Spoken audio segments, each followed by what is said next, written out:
Hello guys, welcome to my channel Deepa education जे। आज की इस वीडियो में हम चर्चा करेंगे बीपीएससी 4.0 में सामाजिक अध्ययन में जिन भी बच्चों का विषय हिस्ट्री और पॉलिटी है उनके लिए ये वीडियो होने वाला है। तो आज की इस वीडियो में हम जब क्लास 10 की एनसीईआरटी हिस्ट्री पढ़ते हैं तो उसमें एक चैप्टर दिया हुआ है, ध्यान से सुनिएगा, औद्योगिकरण का युग। बहुत इंपॉर्टेंट क्वेश्चन है। आप टीआरई तीनों उठा के पेपर देख लीजिए, इस चैप्टर से आपके प्रश्न आए हुए हैं। ठीक है, तो औद्योगिकरण का युग जो चैप्टर दिया हुआ है, इस चैप्टर के बारे में आज हम कुछ थोड़ा सा डिटेल में चर्चा करेंगे। तो सबसे ज़्यादा इम्पॉर्टेंट है कि आप मेरे इस सेशन को बहुत ध्यान से सुनिएगा। क्योंकि ये सेशन आपके लिए बहुत ज़्यादा इम्पॉर्टेंट होने वाला है। ठीक, तो लेट्स स्टार्ट। पहला क्वेश्चन से हम जो शुरू करते हैं वो ये है कि बम्बई में पहली कपड़ा मिल जो 1854 में लगी थी, ठीक, उसमें उत्पादन कितने साल बाद शुरू हुआ? ठीक है, ध्यान से सुनिएगा। तो इसका आंसर हो गया, उत्पादन शुरू हुआ 2 साल बाद, यानी 1854 में पहली कपड़ा मिल लगी। ठीक है, ये क्वेश्चन अभी टीआरई में भी आया था, तो 1854 में। लेकिन चूंकि ये जो पहला प्रश्न दिया था कि पहली सूती कपड़ा मिल कब लगी थी, तो ऑप्शन में 1854 भी दिया था, 1818 भी दिया था। जो 1818 वाली कपड़ा मिल की बात हुई थी वो असफल थी, इसीलिए प्रश्न में 1854 दिया हुआ था। ध्यान रखिएगा, इंपॉर्टेंट है। तो सबसे पहले हम इस क्वेश्चंस से रिलेटेड जितने टॉपिक हैं, जितने पॉइंट्स हैं जो एनसीईआरटी में दिए हुए हैं, उसके बारे में हम बताते हैं। तो देखिए, 1900 में ईटी पॉल म्यूजिक कंपनी ने एक पुस्तक प्रकाशित की थी, और उस पुस्तक मतलब उस किताब का नाम था dawn of century. Dawn of century, ध्यान रखिएगा, इंपॉर्टेंट है, डॉन ऑफ सेंचुरी। ठीक, अब डॉन ऑफ सेंचुरी में जो दिया हुआ था उसमें बहुत ही इंपॉर्टेंट चीज़ दी हुई थी। उसमें एक ऐसी चित्र बना हुआ था एक देवी का, और उस देवी के हाथ में नई शताब्दी का एक ध्वजा लिया हुआ था जो प्रगति का प्रतीक था। उसके पैर भी एक पहिए में थे जो घूम रहे थे, और पीछे कैमरा, रेडियो, संचार, आईटी से रिलेटेड चित्र जो है उसके पीछे बने हुए थे। एक ऐसा ही हम एक और चित्र देखते हैं, और वो चित्र था, तस्वीर में 2 जादूगर दिखाए हुए थे। एक जादूगर जो था वो पश्चिम और आधुनिकता का, और दूसरा जो चित्र था वो पूरब और जो आधुनिकता दी हुई थी अतीत में, उसके बारे में चित्र था। तो एक अलादीन का चित्र था जो अपने चिराग को क्या करता, रगड़ता और एक बढ़िया सी दुनिया का निर्माण कर लेता, और दूसरा एक जो चित्र बना था वो उसमें मैकेनिक था। और मैकेनिक क्या होते हैं, जो मैकेनिक होंगे वो नया घर बना सकते हैं, नई इंजीनियरिंग कर सकते हैं, नए आईटी क्षेत्र में नए नए काम कर सकते हैं, यानी नई खोज कर सकते हैं। तो ये 2 चित्र के बारे में दिया हुआ था। और आपको पता है, इस चित्र का सबसे ज़्यादा इंपॉर्टेंट चीज़ जो एनसीईआरटी में दिया हुआ है वो ये है कि जो हम पश्चिम की बात करते हैं, ये पश्चिम जो है ये आधुनिकता का परिचय देता है, वहीं पे पूरब जो है वो अतीत का, और इसमें किसी भी तरीके का सुधार का कोई नज़रिया देखने को नहीं मिलता है। ये 2 जादूगर के चित्रों में देखने को मिलता है। तो ये जो पश्चिम है वो आधुनिकता को बताता है, यानी मॉडर्निटी को बताता है, वहीं जो पूरब है वो अतीत को, यानी किस तरीके से अतीत में चीज़ें हुई हैं के बारे में दिखाया है। तो औद्योगिकरण का युग जो चैप्टर हम बहुत अच्छी तरीके से पढ़ते हैं, उसमें इन दोनों चित्रों के बारे में अच्छे से बता दिया है। 2 मैजिशियन यानी 2 जादूगर की कहानी, और एक जो देवी का चित्र था डॉन ऑफ सेंचुरी, उसके बारे में मैंने आपको अच्छे से बता दिया। अब आप इसको बस एक बार एनसीईआरटी बुक पढ़ लेंगे, आपको समझ में आ जाएगा। मैंने 2 पेज को बिल्कुल 3 से 4 लाइन में कवर करने का प्रयास किया है। ठीक, दूसरा क्वेश्चन है, बॉम्बे प्रेसिडेंसी के पहले अध्यक्ष कौन थे? ठीक है, तो इसका आंसर हो गया, बॉम्बे प्रेसिडेंसी के पहले अध्यक्ष जो थे वो जमशेदजी जीजीभॉय थे। ठीक है, ध्यान रखिएगा, इंपॉर्टेंट है। अब बॉम्बे प्रेसिडेंसी से पहले मैं आपको बताती हूँ कि आदि औद्योगिकरण के बारे में, ये टॉपिक भी बहुत इंपॉर्टेंट है। तो देखिए, जब भी हम औद्योगिकरण की बात करते हैं, चैप्टर का बहुत, आप बस एक बार बुक को रीड कर लीजिए, आपको समझ में आ जाएगा मैं क्या बता रही हूँ। ठीक है, आदि औद्योगिकरण के बारे में हम बताते हैं। ठीक, तो सबसे पहले जब भी हम औद्योगिक उत्पादन की या उद्योग के बारे में हम चर्चा करते हैं तो हमारे दिमाग में एक ऐसी फैक्ट्री, हमेशा कल कारखाने, चिमनियों की ही बात आती है। दिमाग में एक ऐसा ही इमेज बन जाता है। लेकिन आप ऐसा समय को रिपीट करिए या ऐसे समय का इमेजिन करिए जिसमें औद्योगिक उत्पादन जो है वो कल कारखानों में नहीं होता था, फैक्ट्रियों में नहीं होता था। तो जब अंतर्राष्ट्रीय बाजार में इस तरीके का लेन देन होता था, जब इस तरीके का व्यापार होता था जो फैक्ट्रियों में, जिसका उत्पादन फैक्ट्रियों में नहीं होता था, इतिहासकारों ने उसी समय को आदि प्रौद्योगिकरण या आदि औद्योगिकरण की संज्ञा दी है। समझिएगा, जब इंग्लैंड में माना जाता है औद्योगिक क्रांति की शुरुआत, तो औद्योगिक क्रांति की शुरुआत से पहले भी तो क्या होता था, लेन देन तो होता था, व्यापार तो होता था, अंतर्राष्ट्रीय बाजार में व्यापार होता था। तो वैसे व्यापार में जो उत्पादन होता था वो कहाँ पर होता था, तो घर घर में होता था, गांव में होता था, शहरों में होता था, लेकिन उनके लिए फैक्ट्री नहीं बनी थी। तो ऐसा समय जहाँ पर उत्पादन फैक्ट्रियों में नहीं होता था, इतिहासकारों ने ऐसे ही औद्योगिकरण को आदि औद्योगिकरण की संज्ञा दी है। ठीक, अब बॉम्बे प्रेसिडेंसी के बारे में हम समझ लेते हैं।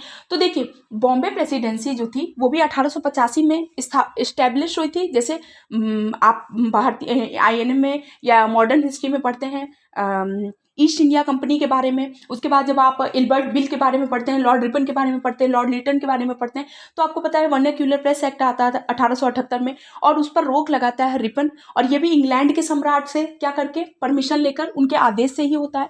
तो इस तरीके से बाद में आगे चलकर कांग्रेस की स्थापना होती है। उसकी भी स्थापना कब होती है, 1885 में। तो आपको पता है कि 1885 में उसका पहला अधिवेशन कहाँ होना था, नागपुर में, पर कहाँ हुआ, ये स्थापना हो गई बम्बई में।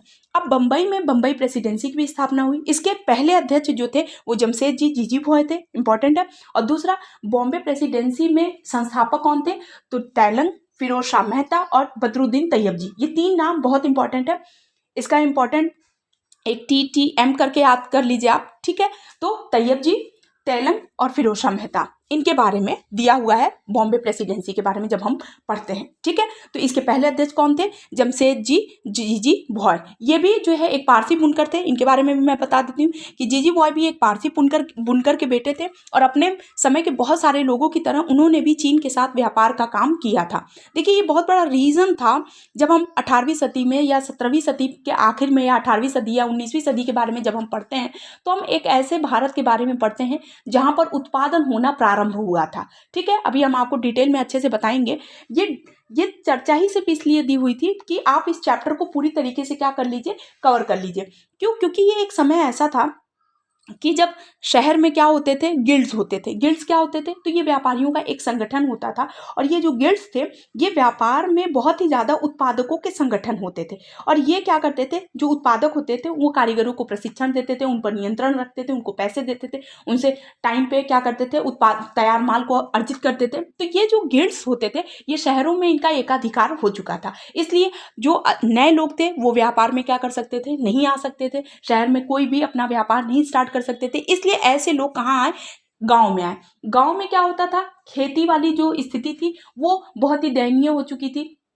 खेत में लोग काम तो करते थे पर सिर्फ अपना भरण पोषण करने के लिए, और बहुत से लोग के पास खेत की संख्या इतनी कम होती थी कि वो अपने परिवार के सभी सदस्यों का पालन पोषण भी नहीं कर सकते थे। तो इसलिए उन्होंने क्या कर दिया, खेत को किराए पर दे दिया, और उनके स्थान पर जो ये सौदागर शहर से जब गांव में आते थे, इनके पास पैसे देते थे, तो ये पेशगी को क्या कर लेते, तुरंत रख लेते थे। क्यों, क्योंकि पैसों की ज़रूरत होती थी। और फिर कच्चा माल उन्हें दिया जाता था, वो धीरे धीरे उसमें सूत काटते थे, धागा बनाते थे, महीन काम करते थे, जिसकी तुलना जो है, जब मशीन की खोज हो चुकी थी, मशीन में जो उपकरण से जो तैयार माल हो रहा था उनकी तुलना नहीं की जा सकती। यानी हाथ से, यानी करघा से या बुनकरों द्वारा बनाए गए हाथ से जो किया गया क्षमता, उसकी तुलना जो है मशीन से किए गए उत्पादन से कभी हो ही नहीं सकती थी। यह जब हम 19वीं सदी में पढ़ते हैं तो बहुत अच्छे से डिटेल में पढ़ेंगे। आप बुक सिर्फ एक बार रीड कर लेंगे, आपको समझ में आने लगेगा।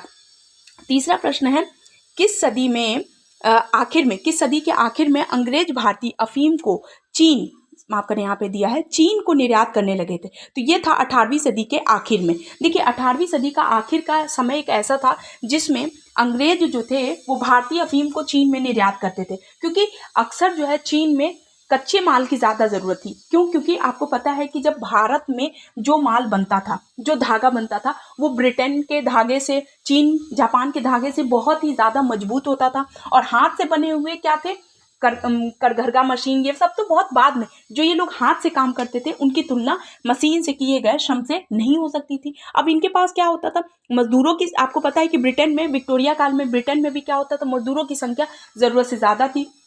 यानी क्या होता था कि जब मशीन का निर्माण होने लगा, मशीन का इस्टेब्लिश होने लगा, तब भी लोग मानव श्रम की इतनी ज़्यादा बहुतायत थी कि उनके वेतन का भी कोई प्रॉब्लम नहीं होता था। यानी अगर कोई व्यक्ति बोलता था कि मुझे इतने वेतन में रखिए, तो वो कहते थे कि हम आपको हटा देंगे, आपकी जगह पे हमें 50 आदमी मिलेंगे। तो जब श्रमिकों की बहुत ज़्यादा मात्रा होती थी, जैसा कि ब्रिटेन में था, जब श्रमिकों की बहुत ज़्यादा बहुतायत होती थी, तो वेतन से रिलेटेड भी उन लोग को कोई प्रॉब्लम नहीं होती थी। तो विक्टोरिया काल में ब्रिटेन में भी ये सब चीज़ें देखने को मिली कि जाड़ों के समय में जब क्रिसमस का टाइम होता था, तो जहाज को सजाने का, संवारने का, बेकरी में वर्कर्स की ज़रूरत होती थी। तो इन लोगों की जो बेरोजगारी थी, जो बेरोजगार लोग थे, उनकी संख्या मौसम के आधार पर भी क्या होती थी, घटती बढ़ती थी। यही बहुत बड़ा कारण है कि हम जब 1740 के दशक की बात करते हैं, 1830 के दशक की बात करते हैं, तो यहाँ पर श्रमिकों को लेकर श्रमिक की संख्या क्या होती थी, ज़्यादा होती थी, और उनको वेतन क्या मिलता था, गिना चुना उनको वेतन मिलता था। वेतन से रिलेटेड भी किसी भी शासक को कोई दिक्कत नहीं होती थी। क्यों? क्योंकि आपको क्या है, जब आदमी ज़्यादा होंगे और आपके पास काम इतना ज़्यादा है कि आपको आदमियों की ज़्यादा और आपके पास काम लिमिटेड है, अगर आपके पास सोचिए काम इतना है और लोग करने वाले इतने ज़्यादा हैं, तो आपको वेतन से रिलेटेड भी कोई इशू नहीं हो सकता। और ये चीज़ें ब्रिटेन में बहुत अच्छी मात्रा में देखने को मिल रही थी। ठीक है, ध्यान रखिएगा। निर्यात करने क्या थे, तो 18वीं सदी के आखिर में ये लोग निर्यात करने लगे थे। ठीक, देश की पहली जूट मिल कब स्थापित हुई, तो ये हुई थी 1917 में। मारवाड़ी व्यवसाय सेठ थे हुकुमचंद, उन्होंने देश की यानी भारत में पहली जूट मिल स्थापित की। हालांकि सूती कपड़ा मिल 1854 में स्थापित की गई थी, और भारत में ही जो जूट मिल थी वो 1 साल बाद यानी 1855 में, और दूसरी 1862 में स्थापित हो गई थी। पर ये जो थी ये सफल मिल थी। ध्यान रखिएगा, बंगाल के रिसरा में यानी जूट मिल के सबसे ज़्यादा श्रमिक जो है वो जूट मिल में देखते थे, और बम्बई में सबसे ज़्यादा, ये संयुक्त प्रांत के सबसे ज़्यादा श्रमिक जो है वो बम्बई की सूती कपड़ा मिल में देखने को मिलते थे, और 1855 के लगभग बंगाल के रिसरा में देखने को मिलते थे जूट मिल में। यानी ये दो औद्योगिक स्थानों ने श्रमिकों की यात्रा को या श्रमिकों की मात्रा को बहुत ही ज़्यादा मात्रा में बढ़ा दिया था। ध्यान रखिएगा, इंपॉर्टेंट है। आगे एक प्रश्न, मद्रास के कुछ सौदागर कहाँ से व्यापार करते थे, तो ये व्यापार करते थे बर्मा से। मद्रास के कुछ सौदागर कहाँ से व्यापार करते थे, बर्मा से। अब देखिए क्या ऐसा रीज़न था, मद्रास हमारा कहाँ है, दक्षिण भारत में है, और दक्षिण भारत के मद्रास क्षेत्र से व्यापारी जो है समुद्री मार्ग से क्या करते थे, बर्मा से व्यापार करते थे। जबकि मद्रास के कुछ सौदागर जो हैं वो मध्य पूर्व व पूर्व अफ्रीका से भी संबंध रखते थे व्यापार के लिए। यानी कि मद्रास में जब चैम्बर्स का निर्माण होने लगा, औद्योगिक उत्पादन होने लगा, प्रथम विश्व युद्ध होने लगा, तो प्रथम विश्व युद्ध के बाद से जो भारत में औद्योगिक उत्पादन ज़्यादा होने लगा। क्यों? क्योंकि ब्रिटेन से कच्चा माल भारत में पहले निर्यात किया जाता था, फिर भारत में वहाँ से तैयार माल को भी भारत में उनकी कोशिश ये होती थी कि भारतीय बाजारों में इनके माल को क्या हो, विक्रेता मिले, यानी लोग खरीदार करें। अब उस समय क्या होता था कि अमीरों की संख्या ज़्यादा तो थी, बहुत ज़्यादा नहीं थी, लेकिन वो इतनी थी कि उनका पेट भर सकता था और वो अच्छे कपड़े खरीद सकते थे। इसलिए ब्रिटेन से आए हुए वस्तुओं को वो खरीदने में क्या करते थे, दिलचस्पी भी लेते थे। इसलिए मद्रास के कुछ व्यापार जो हैं, ये प्रश्न पूछा जा सकता है कि मद्रास के कुछ सौदागर जो है वो कहाँ से व्यापार करते थे, तो वो करते थे म्यांमार यानी बर्मा से। ध्यान रखिएगा, इंपॉर्टेंट है। ये सब आपके एनसीईआरटी में दिया है। मेरी इस वीडियो को देखने के बाद से आप सिर्फ एनसीईआरटी के इस चैप्टर को अच्छी तरीके से रीड कर लीजिए। औद्योगिकरण का युग चैप्टर आपको बहुत ही अच्छी तरीके से कंठस्थ हो जाएगा। ठीक, आगे प्रश्न, जॉबर क्या थे, जॉबर क्या थे और उनको क्या क्या नाम से जाना जाता था अलग अलग, तो इनको सरदार या मिस्त्री कहते थे। इनको अलग अलग इलाकों में सरदार या मिस्री कहते थे। देखिए जॉबर क्या थे, तो देखिए जब मजदूरों की संख्या ज़्यादा होती थी, मजदूरों को काम कराने के लिए, तो एक बहुत ही विश्वसनीय व्यक्ति को ढूंढा जाता था जो हर काम में क्या करता था, उस कार्य कुशल में क्या था, बहुत ही ज़्यादा कुशल था।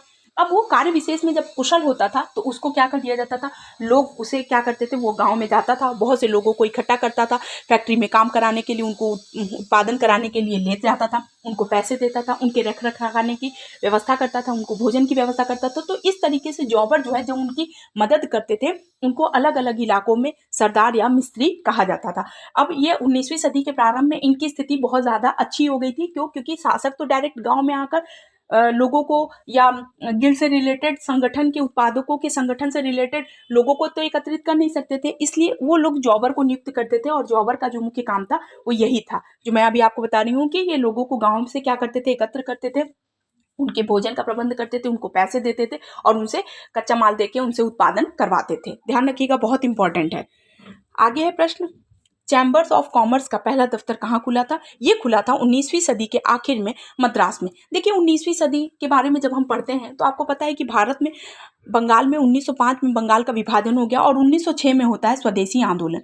जब स्वदेशी आंदोलन होता है तो आपको पता है कि भारत की जो स्थिति होती है, जो कच्चा माल होता है, ये भारत में विदेशी कपड़ों के क्या किया जाता है, बहिष्कार करने के लिए कहा जाता है। और बहुत से लोग, आपको पता है, जब स्वदेशी आंदोलन में धीरे धीरे धीरे करके बंगाल से, बिहार से, उड़ीसा से सब लोग जब धीरे धीरे जुड़ने लगे तो बड़े महत्वपूर्ण राष्ट्रवादी नेताओं ने उन्हें कहा कि हम विदेशी कपड़ों का क्या करेंगे, पूर्णतः बहिष्कार करेंगे। तो विदेशी कपड़ों का जब बहिष्कार होने लगा तो स्वदेशी आंदोलन में क्या हुआ, स्वदेशी चीजें यानी देश में बनी हुई वस्तुओं का क्या करने लगा, ज्यादा क्रेज होने लगा। देसी बाजार का नियंत्रण बढ़ गया, यानी रातों रात कुछ स्थिति ऐसी बदली कि देसी बाजार, भारत में देसी बाजार ही रातों रात क्या हो गए, चमक गए खूब अच्छी तरीके से। लोगों को में ये विश्वास होने लगा कि अब हमें बाहर से चीज़ों को लाने की या बेचने की जरूरत नहीं है, हम भारत में ही उसका उत्पादन कर सकते हैं। तो चैम्बर्स ऑफ कॉमर्स का पहला दफ्तर कहाँ खुला था? तो ये खुला था 19वीं सदी के आखिर में मद्रास में। ध्यान रखिएगा, बहुत इंपॉर्टेंट है।